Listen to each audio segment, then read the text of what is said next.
Two. And we're back. I'm your host, BKP. I am sorry about the technical difficulty. We had an audio problem sometimes on our Skype feed, but we have Jennifer Hazelton with us now. Jennifer is the Donald Trump campaign communication director for Georgia. Jennifer, how are you this morning? I know you're tired. A busy few days, but we're doing great. How are you? I'm doing very well. Let's get straight to it. What are you getting from the campaign? What did New York send down to you this morning? What are some of the talking points? Well, I mean, I don't want to certainly just read off talking points to your audience, but I think, I think we're all sort of, overall, we think that our candidate laid some pretty good blows on Hillary Clinton, but it doesn't seem like it was a knockout punch on either side. So, she didn't knock out him, he didn't knock out her. I think we're all a little perplexed at the fact that certain issues were never brought up at all during the debate, like Obamacare, for example, which is about to collapse under its own weight. How that wasn't brought up is a surprise. Illegal immigration, which has been such an important issue in this campaign, was not brought up. Her email scandal, not brought up. The tragedy of Benghazi, Libya, not brought up. Allegations of pay for play by the Clinton Foundation and Hillary Clinton while she was Secretary of State, not brought up. So I think, if anything, our reaction might be, what exactly did the host think the American people wanted to hear about? Because there were certainly a lot of really big issues that weren't touched. Well, Jennifer, I'm glad you brought up all of those things, but there's some question this morning. There's some question this morning on whether Donald Trump was actually prepared. Some of the other media out there are saying that it paid off for Hillary to seclude herself and prepare, and Donald Trump continued with rallies, massive rallies. What do you think last night as far as preparation for your candidate versus the preparation for Hillary Clinton? I think what we saw, first off, I think he did a fine job. I don't think that there was anything necessarily, in terms of, I don't think he really did himself any damage. I don't think that the race is any different today than it was at this time yesterday. I think we're still kind of where we started, and we've got 2 more presidential debates to go and a vice presidential debate next week. So we continue on and we keep working on. I don't know that, the stuff that he's being criticized for, I don't know that it's so much of a lack of preparation as much as he's never done this before. I mean, she is a seasoned pro. This is, she's done a whole bunch of these. She's been through, her grudge match with President Obama in 2008 was about as tough of a campaign as you can get. And it went all the way down to the wire. And so this, she's very seasoned at this. This is the first time he's ever been in a presidential debate. And, it's the first time he's had a matchup with somebody one-on-one. I mean, in the primary season, he was one of, at a certain point, 17 people on a stage. So I wouldn't say that we had an issue of preparation, but I would say that we've got to make sure if the moderators aren't going to bring up the issues that are important to the American people, then he needs to bring them up. So if we can't depend on a moderator to bring up key pivotal issues, then he's got to find a way to work them into the conversation. And I would say that would be an area where we could certainly improve. Jennifer, I am going to say this, but I want to hear what you think. I think the very start where Lester Holt actually even started the debate by citing what he called positive economic numbers was just the beginning of an hour and a half of, I think Lester Holt was in the tank. Those are my words. I think he was in the tank. For some reason, they were able to channel in racist temperament, the way he treats women. It's just something strange about how they were able to channel in everything she needed to get across. Well, I have to admit, Brian, something's going on with the audio, so I wasn't really able to hear your question very well. But what I think you might have been asking me was about bringing up the economy, and then maybe something about whether or not Lester Holt or NBC was sort of in her camp. If I've got that correct, what I would say is I think, Mr. Trump did a really good job of showing the emperor had no clothes when it came to Clinton's economic plan. You simply can't just tell the American people, we're going to raise taxes and we're going to, increase government spending on all these projects. And then because of that, we're going to get economic growth. And she was full of these liberal buzzwords like broad-based growth. It's all nonsense. It's utter nonsense. And we know from the last 8 years that it's nonsense. President Obama tried to spend our way out of a recession. It didn't work. All we ended up getting was more in debt with a bunch of, a lot of wasted money and no real substantial economic growth to talk about. I mean, here we are, we have an economy that's trudging along at 1% or less than 1% GDP growth. And if you factor in inflation and growth of the population, that's actually a contraction. So, in that respect, I think he did a good job of just saying, look, you can't do it that way. And so that was a good point. In terms of, the moderator and what was brought up, I mean, again, I'm kind of as puzzled as everybody else. There were some really key important issues, like why did the moderator think that Donald Trump's tax returns and the birther issue were more important than the candidate's view on Benghazi or the candidate's view on her email scandal or their policy beliefs on illegal immigration or Obamacare, which affects so many millions of Americans. And like I said, it's collapsing under its own weight and it's in serious crisis. And that wasn't an issue that they wanted to bring up. So I think there are some real questions about content and, what the moderator thought was important to the American people. I would argue that he was probably off base on what he thinks Americans really want to hear about. Well, Jennifer, I want to say that Donald Trump has shown us through the primary that if he gets hit, he hits back. Right. And what I want to say about that is I'm kind of caught off guard that Lester Holt I feel set up the Hillary doesn't look presidential. And he came back to that. Instead of saying Stanima, he said, no, you said she doesn't look. And that went right into Hillary getting to say what Donald Trump thought and what he had called women, said to women, and the way he had treated women. I know Trump has said some of these things, but I'm a little caught off that Hillary Clinton had the nerve to say it.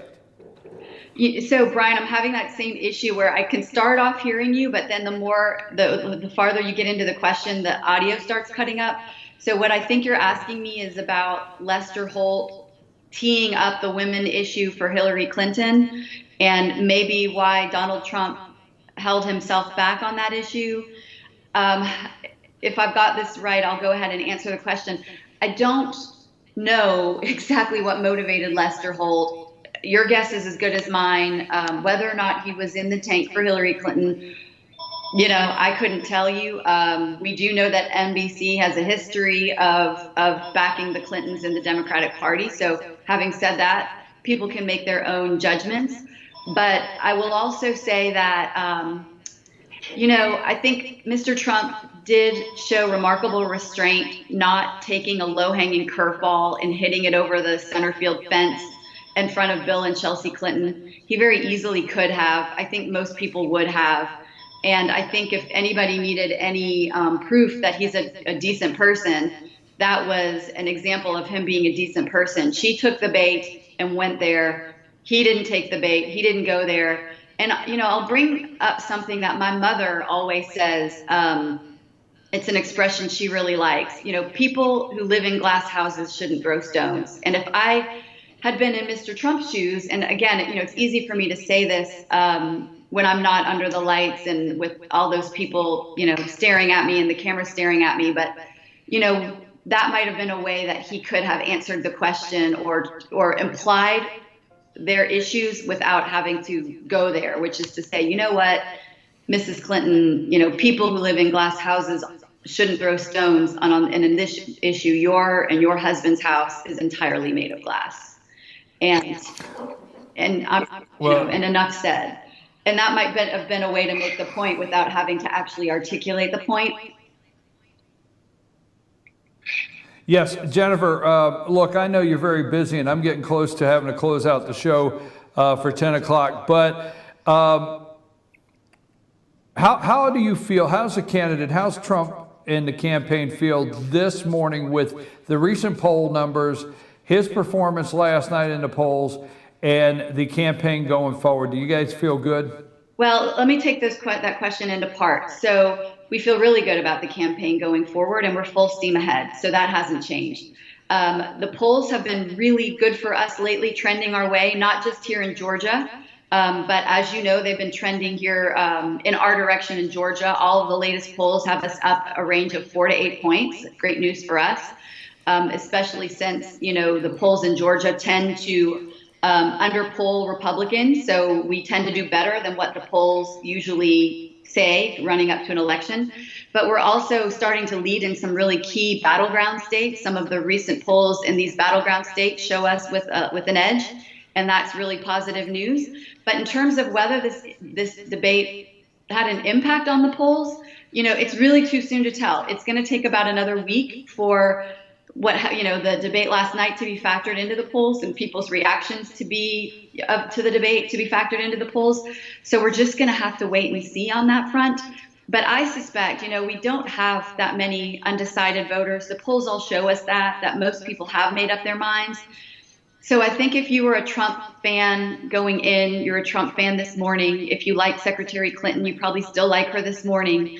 But I do think the one thing that Donald Trump proved last night was that he can be president of the United States, and he can stand up on that stage and handle himself and show that he's got the wherewithal to be commander in chief. So I think that's a really positive takeaway from us for our side. But I don't necessarily know that the landscape is any different this morning than it was yesterday morning. Well, there's a little criticism about his interrupting her as many times as he did, but my thought is if nobody else was going to interrupt her and say, hey, you can't just keep saying whatever you want without somebody correcting it, because Lester Holt's helping you, those are my words, but there's a lot of question on him interrupting her as many times as he did, and maybe next time giving her an opportunity just to let her talk. Well, there's an argument to be made on both sides. I think that first 30 to 45 minutes, yes, he did interrupt, but it was funny. And I think that most Americans will probably read it as funny. But, one of the challenges that we have as a campaign is, we have seen, this debate was a perfect example that she will lie about anything. So if you aren't calling her on it as the lies are coming, you're letting them stand. So it's kind of like being between a rock and a hard place. Do you stand there and be polite and okay while she's lying about you, or do you actually call them as the lies are coming out of her mouth? And I think that's what he was trying to do, because he wanted to shut it down as soon as the lie came out. He was trying to shut it down. She was trying to make the case last night that he had been for the war in Iraq, which we all know is absolutely absurd. It's absolutely absurd. I don't even think her supporters believe that. But, we saw evidence yet again that she will say whatever she needs to say in the moment, whether it's true or not, in order to try to get elected. She is a career politician. And I think that was the overarching point he was trying to make. Like, look, you've been at this 30 to 35 years. What do you have to show for it? Not much. And so, yeah, I guess I could buy into the argument that maybe it doesn't always seem polite. But if you're him, what do you do? What do you do if everything she's saying about you is a lie? Do you just sit there and smile? I don't know that I'd be able to sit there and smile. Well, Jennifer, I appreciate it very much. But watching back on the debate, I don't see Lester Holt correct Hillary Clinton one time, but I see him correct Donald Trump, what he felt he was doing, correcting Donald Trump several times. you know, following up, but sir, you said this, or sir, that's not factual, or things like that. So I did see Lester Holt correct Donald Trump several times, but not once did I see him step out and correct Hillary Clinton. So I'm not impressed with Lester Holt today. No, you know, the one thing I will say about Lester Holt on the plus side is he did allow the candidates to go back and forth. So it did have a debate feel. But yeah, I absolutely agree. I mean, he just took everything that she said at face value, never corrected her, even though some of the things she said were complete. I mean, it was just, they were indisputably false. He let them stand. And he definitely did attempt to correct Mr. Trump on multiple opportunities, which did, you know, look, it kind of harkened back a little bit to the Candy Crowley Romney moment, and she ended up being incorrect. Exactly. You know, it's kind of that same deal. And it's the uphill climb that we Republicans face, whether it's Donald Trump or Mitt Romney or John McCain or George W. Bush. We're always sort of, you know, working against a stacked deck, and we still have to go in there and fight the good fight and do the best that we can. And I think, you know, Mr. Trump certainly tried to combat a lot of those blows. But yeah, you make an excellent point. There definitely is a different standard, not only in the topics that were brought up, as we discussed earlier in our interview, but in the manner in which Lester Holt treated the two candidates. Jennifer, I thank you very much. I appreciate you. Have a nice day. I know you've got a busy day with the campaign, and we apologize again for the audio technical difficulty, but always thank you very much for being on with us. Not a problem. I'll see you again soon. Have a good day up there. Okay. We've been talking with Jennifer Hazelton. Jennifer Hazelton is the communication director for the Donald Trump campaign in the state of Georgia, and we've been talking to her this morning. Do you have her off there, Cole? Okay. I still have her on the screen, so I didn't know if she was off. That was Jennifer Hazelton. She is the communication director for the Donald Trump campaign in Georgia. We had her on this morning, and we want to say before we close, George will be up in just a couple minutes here. You know, Trump took the high road last night, and I don't know if he'll get credit for that. And Hillary had a lot of nerve talking about how Trump treats women with her husband and daughter in the audience. A lot of nerve. But again, the Federal Reserve and what Yellen is doing, and Donald Trump was the only one, and he's the only one on the stage, and he's the only one that's been in the campaign that has the nerve that says, folks, we're sitting on a bubble and it's ready to bust. I'm your host, BKP. I'll be back tomorrow morning at 8 a.m. and we will take the spin that we hear all day and work on it. After these messages, George McClellan will be in here for the next hour. I'm your host, BKP. We'll talk to you tomorrow morning at 8, fyntv.com. Take us out of here.